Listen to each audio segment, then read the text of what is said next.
अरे आइए आइए, मैंने हमारे खुशी का सीमा नहीं है। महेंद्र को पहचानते ही हैं आप? खुश रहिए खुश रहिए।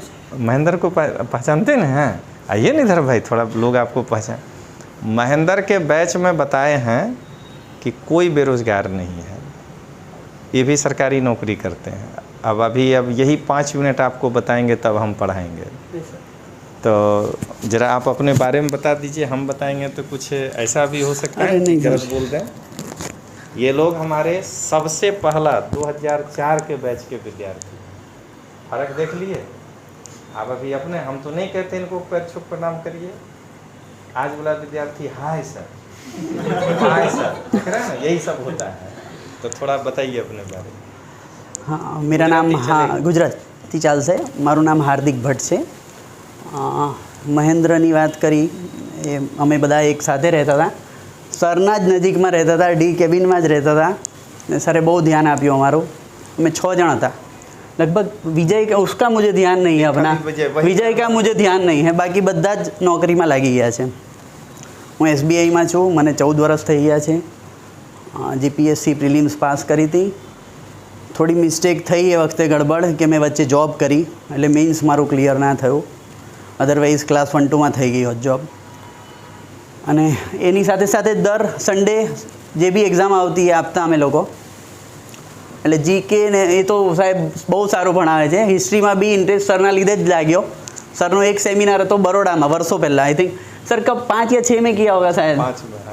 બસ એ સેમિનાર મેં એટેન્ડ કર્યો ને પછી હું 3-4 વર્ષ માટે અમદાવાદ જ રહ્યો હતો ને સરની બહુ ક્લોઝ, એનાથી કેટલું આઈ થિંક 200-300 મીટર હશે।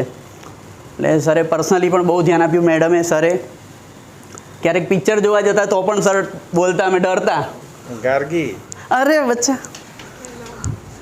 તો સરનું એટલું ધ્યાન હતું કે તમે સન્ડે ક્યાં જાઓ છો, રૂમ પર રહેવાનું છે, વાંચવાનું છે।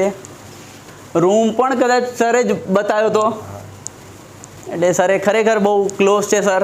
એટલે હું આજે RBIમાં આવ્યો હતો तो जस्ट मैं हमारा हमारा फ्रेंड ने महेंद्र ने उसी को किया फ़ोन। अच्छा। तो उसने बोला सर होंगे, तो मैंने कहा तो मैं जाता हूँ वापस।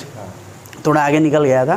मैं कहा अभी रतन सब ये लोग एक बैच के। दीपक करीना तो हमारी साथ है, ये आर्मी में है, ITBP में है। विल्सन करीने से दाहोद में है। दीक्षांत था वो भी उसमें ही है, ITI में है इंस्ट्रक्टर। એટલે ધ્યાનથી કરજો મહેનત, જોબ તો મળી જ જશે। બસ 1-2 વર્ષ આપવાની જરૂર છે ને ગાઈડન્સ તો સર આપશે જ, એમાં કોઈ ડાઉટ નથી। કેમ કે ટીચિંગ સરનું ખરેખર એટલું સારું છે ને કે ઇન્ટરેસ્ટ પડે સબ્જેક્ટમાં। બસ और तो कुछ नहीं बोलना है। आप लोग को कुछ पूछना है तो पूछिए।